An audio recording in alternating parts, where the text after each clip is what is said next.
Hello, Internet. I would like to discuss recent interview between Tucker Carlson and Steve Witkoff.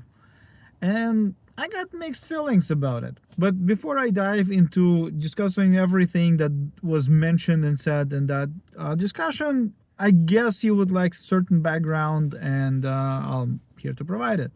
So, first of all, I was born in Russia. Most of my family was born in Ukraine. I speak fluent Russian, and I monitor Russian politics for at least last 20 years, between them 10 extremely closely. So I am very much aware what's happening in Russia, Russian history, Russian wars, Russian politics and business aspects. I'm very much involved. I read dozens and dozens news articles on a daily basis, sometimes on an hourly basis. So I'm monitoring the situation, and I'm way better informed than vast majority of population, including people living in Russia itself. I also lived in Israel for a good 10 something years and speak fluent Hebrew. I understand the news about that country as well. So between different parties, ways of communication, I'm well versed in IT. And when I see something strange, when I see something which doesn't which conflicts with my view, right? I make sure to verify that information. I make sure to check multiple sources and see where it originated, who actually said that, what's the full text and stuff like that. So I do analysis. I try to be as fair as possible and non-biased as possible. Now, in terms of my political views, I live in Canada, but if I happen to live in the United States, based on everything that I observe, I would probably vote Republican and not Democrat right now, based on the current situation. Things can change. I'm not behind one guy or another, but based on what I saw, based on what I understand, again, the news, the way they presented from United States, they're conflicting at times and sometimes ridiculous, but it is what it is.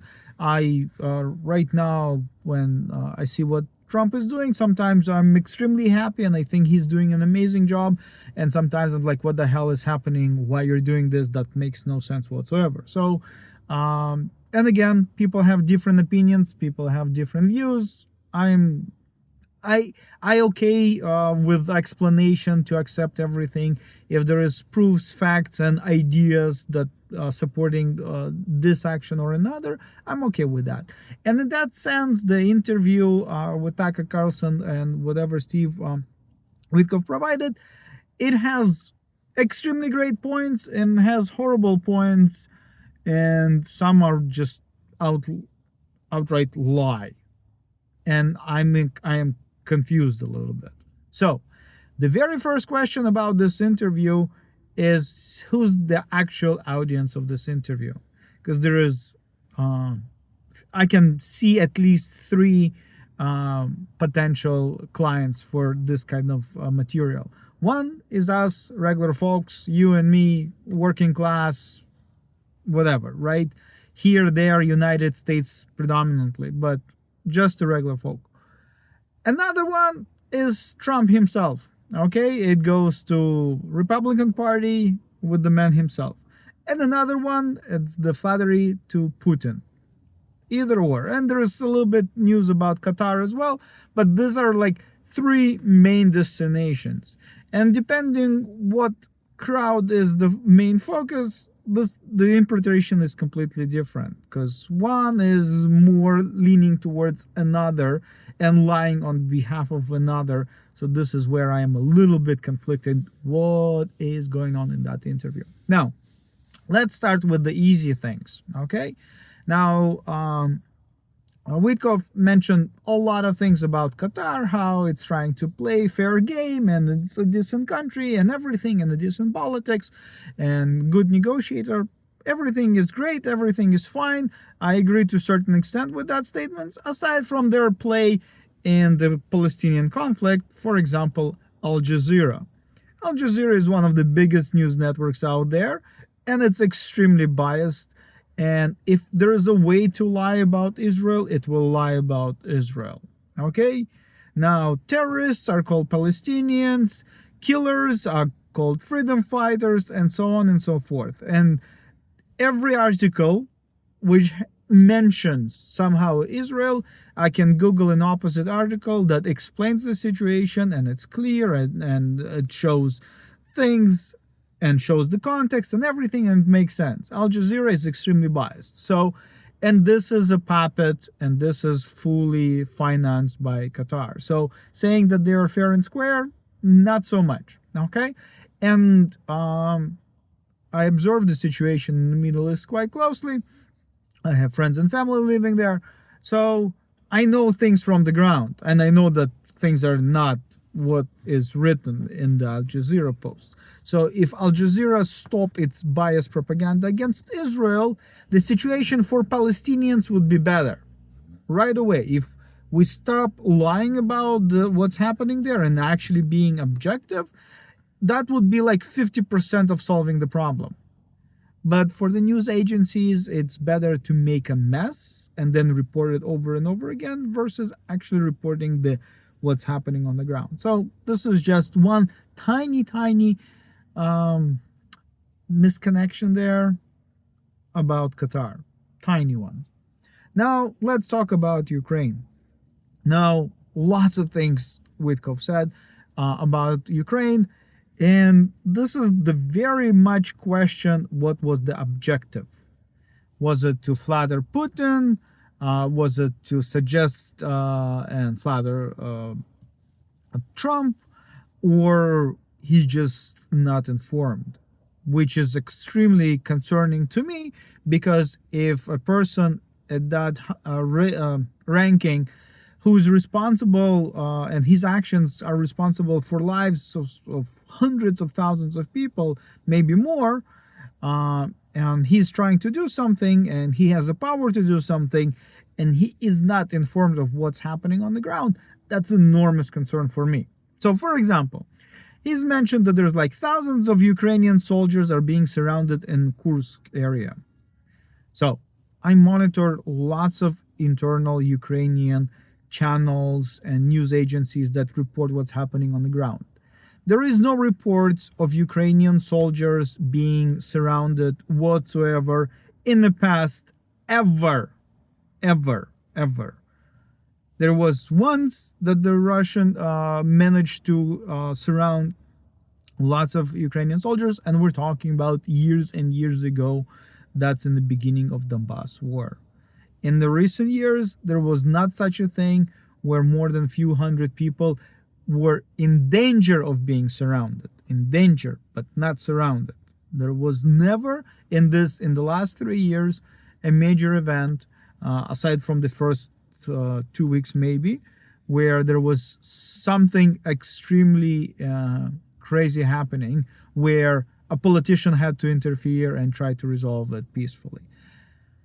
Now, this also a total BS, because there's like hundreds of videos, and you can find them on X as well, where Russians just shooting captives, okay, unarmed, with their hands tied. They're just executing them without a trial or without anything. So there's like war crimes almost on daily basis. So that is pure misinformation, and why Witkoff insists on repeating that, that's not clear. Flattery to the Putin, showing, hey, he's doing something, look at him, how kind he is, but it's all lies. So why? I don't understand. Unless we're trying to sweeten him and show something which didn't happen, I'm not sure. Another thing that he talks about is that right away, bunch of soldiers were exchanged, prisoners, war prisoners were exchanged, 175 Ukrainians versus 175 Russians, back and forth. Now, this is not something new. That kind of thing happened many times before. This is one of the most recent one. Typically, it takes weeks and sometimes months to prepare. So if Trump actually did it, great. But this is not something new. It's irregular. Even if he expedited the process, it's great. Like, if Ukrainian soldiers return home, I'm all for it. Great, amazing. But the fact that it's presented like, look, it's all Trump doing, not really the case. Okay, so these are like very small things which are extremely easy to Google and prove right away. But there is a little bit more sophisticated things. For example, he mentioned that the regions that Russia has control over, and there is 4 regions in Donbass, Kherson, Zaporozhye, Donetsk, Luganskaya Oblast. All of these regions supposedly supposed to belong to Russia because it's mostly Russian-speaking people. Why is it a problem? I don't understand that. Again, if we're gonna return countries based on X amount of Russian-speaking people in those countries, well, probably New York should go back to Russia, because the percentage of Russian-speaking there is quite significant, right? But we're not doing it. If the people had an issue with the language, they could have changed the country. That's not a problem. It used to be an easy travel, a train ride away. Never was an issue. And again, I traveled to Ukraine and I speak fluent Russian and I spoke Russian in Ukraine. Never had an issue whatsoever. Zero problems. Talk as much as you want. Russian speaking, non-Russian speaking, all that stuff. It's not a problem in terms of oppression or anything like that. Now, I'll jump a little bit into the fact that Witkoff mentioned a referendum there. That referendum was literally people with the guns walking around and saying, you're voting right now, and you put a checkbox here with the gun. Okay? So legitimacy of that referendum is zero, despite the fact that millions of people were displaced from that region. They're either outside of Ukraine, they're either somewhere in Europe, Canada, United States, or whatever, or they're in Russia. They didn't participate. Some people are fighting. They didn't participate. So there is absolutely zero legitimacy to that referendum. Same thing about referendum in Crimea in 2014. Now, according to that referendum, more than 92% of citizens of that region voted to join Russia. Imagine that, 92%. 92% were oppressed by 8%. That's preposterous. Again, things just don't add up. But if you knew a little bit Russian history, you would know that this is typically the way that Russians operate. And they start wars starting the same way like Hitler started World War II. Oh, we need to help our Germans in need and just invade the neighboring country. And Russia did the same thing, and somebody in the neighboring country of Finland needed help. The Communist Party there, or the Communist Party of Afghanistan needed help, and over 50,000 Russians died there fighting whoever for whatever purpose, and so on and so forth. So I'm not gonna dive into every conflict around Russia, but this is the typical scenario. Somebody's suddenly in need of our help, and we're going to intervene there, and we're going to start a war. And then we're going to say, hey, look, we run a referendum and everybody's voting for us, and install our own government. And that was the intention to do in Ukraine. And those documents were exposed and the plans are known. They tried to overtake Ukraine altogether. So this just doesn't add up. The referendum is BS, and everything related to that. Another thing that Witkoff mentions, and it just blows my mind, he mentions, hey, Russia has no intention to take over Ukraine. It has no intention to invade any European country. They want peace. Now, if you knew history a little bit, peace is the one thing that Russia cannot stand. In the last 100 years of history, Russia maintained 3 years without any conflict. 100 years, out of them, 97, they were fighting with neighbors, overseas, somewhere in Africa, somewhere with Nazis, somewhere against Nazis, you name it. They were constantly at war. Russia cannot sustain in a state of peace. Just impossible for it.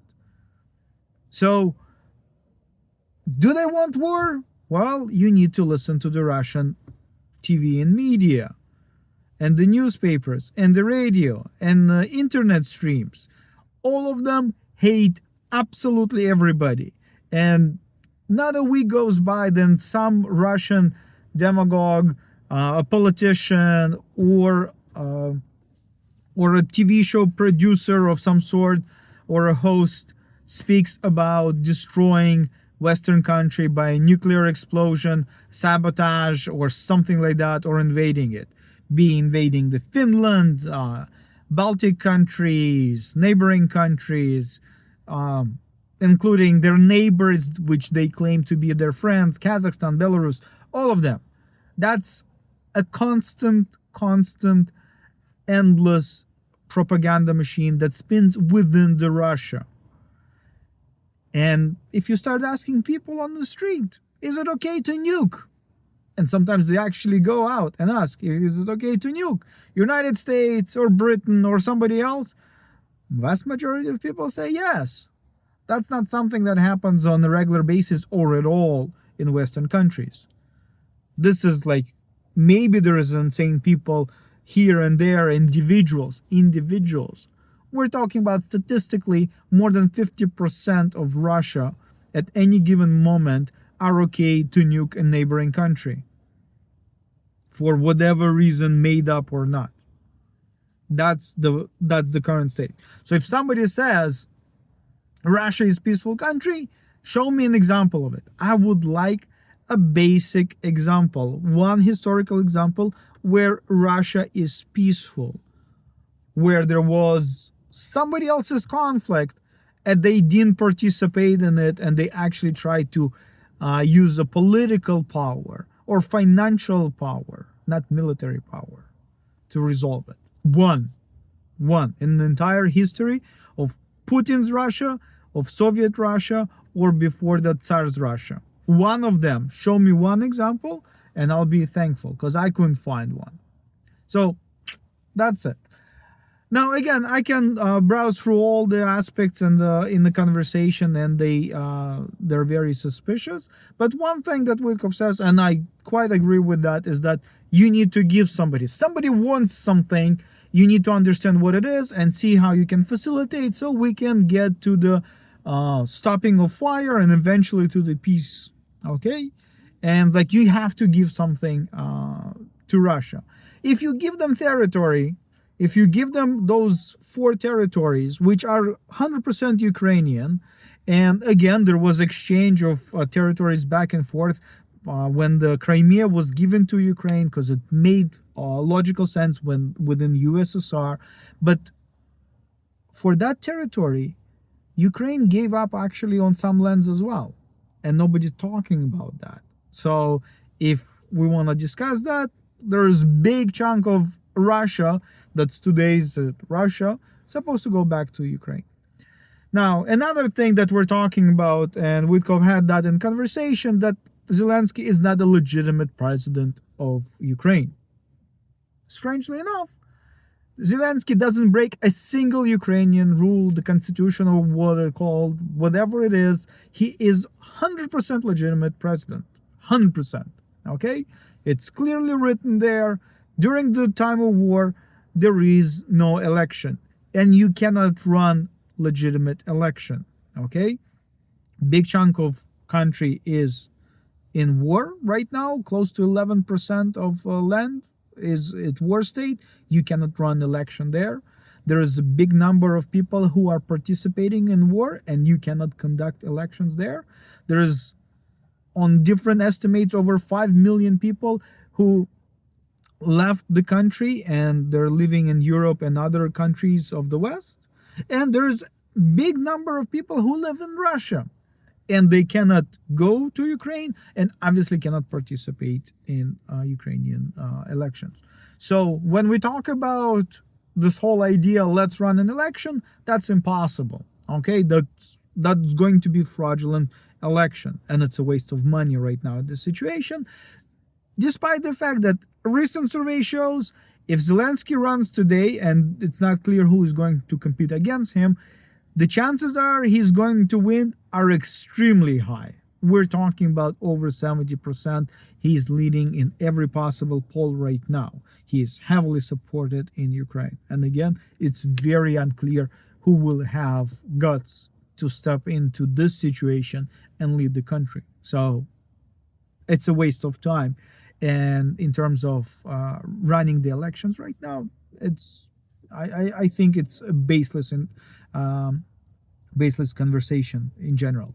Now, who is not the legitimate president is Putin, because he in fact violates Russian constitution. After they changed the Russian constitution to allow him to stay for extra presidency, they didn't change it properly. So there is still laws that Putin's stay on the throne is actually against Russian law. You can read it up if you like. Putin is not a legitimate president of Russia. Aside from the fact that Russia is not a legitimate country based on USSR rules. When USSR broke into pieces, every country that left actually went and proceeded. There was a process that you had to follow to break off the USSR. But Russia didn't follow the process. So technically, Russia is not a legitimate country and Putin is not a legitimate president. But this is outside of this conversation. So, going back to Witkoff, he talks about that you need to give something to get something. Okay? So now let's talk about what Putin may want. And again, Witkoff says that Putin doesn't want to go to war with the whole Europe, but what about Ukraine? Let's look at what Putin says. And we have two different Putins historically, okay?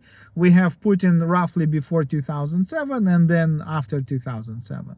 Before 2007, Putin, he is quite progressive. He is actually a likable guy. He talks sense. His objectives, his goals, everything makes total sense. And after 2007, he starts talking about the collapse of USSR is the biggest geopolitical catastrophe of that century. I'm not sure about that. I don't see proof of that or even the suggestion that USSR was anything decent at all. Okay, it killed millions of its own people for its own ambition to control the world, and we can talk for hours about how horrible life in USSR used to be. Okay, but suddenly Putin started this narrative and builds himself as the guy who returns the land, okay, who tries to build the USSR back. Okay, so this is an ambition, this is a major project. He talks about it very often, that we need to have more control, we need to be more powerful in the world politics and what's not. He actually wanted to join NATO in some point in time, and he was said, but that's outside of conversation. So, going back to what Putin really wants, there is two obvious things and one kind of hidden in between. So, number one is political dominance in the region. Most of the post-Soviet countries in the region are not so democratic at all, okay? Everything which is on the east, it's totalitarian government, and Putin likes it, and there is not much more improvement there. The countries are kind of stuck in the previous century. Now, Ukraine, on the other hand, is improving, okay? It's a relatively small country compared to Russia. It has significantly less resources, but it's going up a little bit. And recently, look at this. You have a comedian who became a president, and slowly the economy is improving, investments are coming in, it's doing better. Despite the fact that there is a war still going. It's kind of not very active, but there is a war in the country. Resources are being wasted on that. So in that sense, Ukraine shows a very, very straightforward example where Democracy works. It improves people's lives. Putin doesn't want that. He doesn't want that example. So that's number one. And this is exactly why he's trying to run the elections and try to install his own person on the throne there in Ukraine. And it doesn't work for him. Okay? So this is reason number one. He says that we need a legitimate government there, and he has the right man for it, right? So this is number one, what he wants. He doesn't want democracy in Ukraine that can show an example of growing economy, improving quality of life. People are actually happy to live there. Number two is money.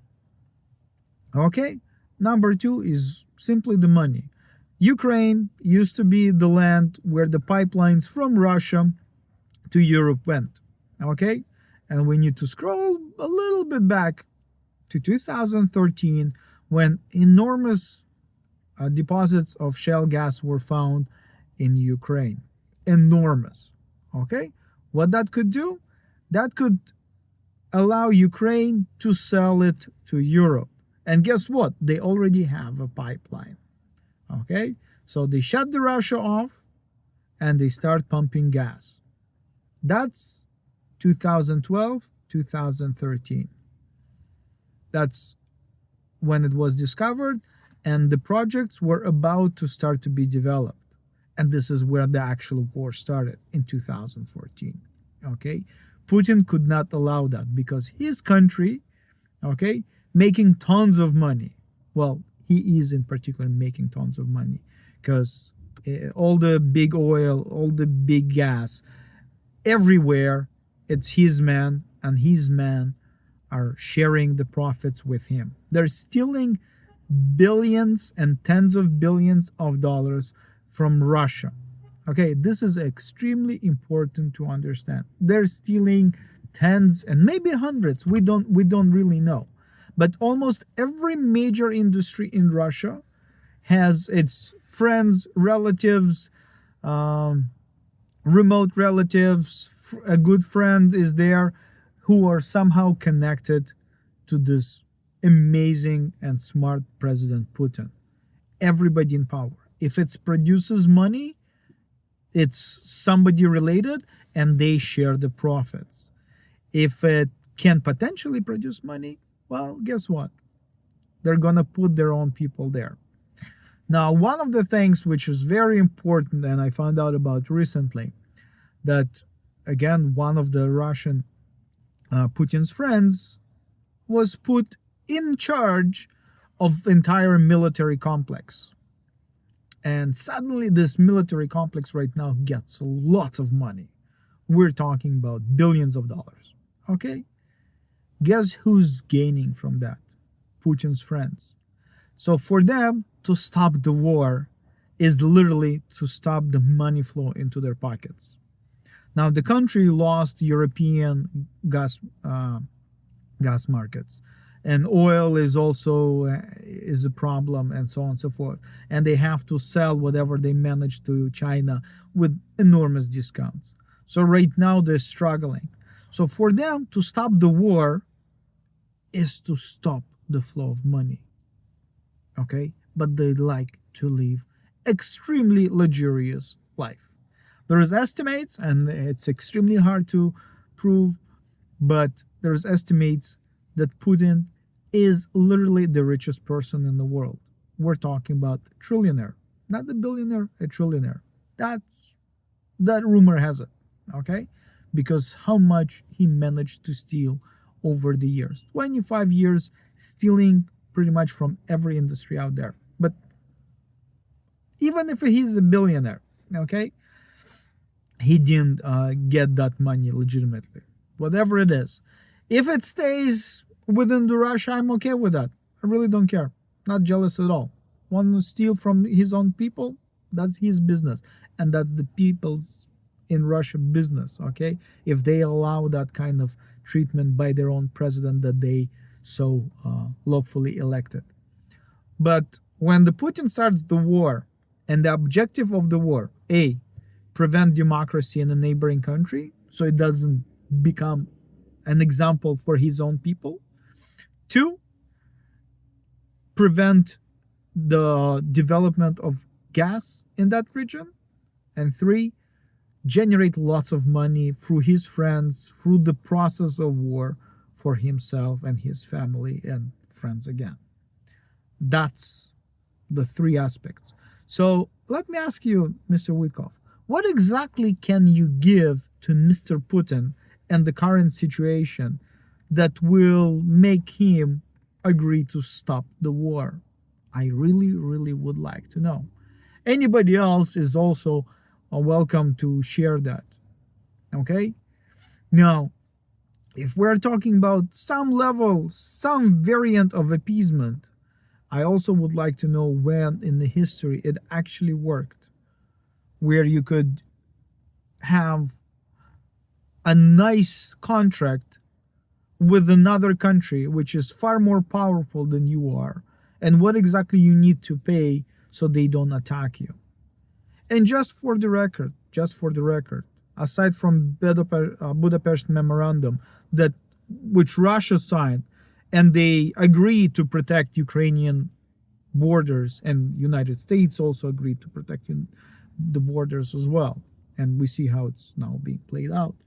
But if we're looking through the history, Russia kind of broke absolutely every agreement, every accord that they made with anybody anywhere. Okay? They're not, their reputation sucks. Okay? Historically, everywhere possible. So when we say let's agree and find a way and sign something with Russia, you need to defend that. You need some kind of guarantees. Who's going to provide those guarantees? Please let me know. This is in a nutshell. Thank you very much. Enjoy your day. Slava Ukraini.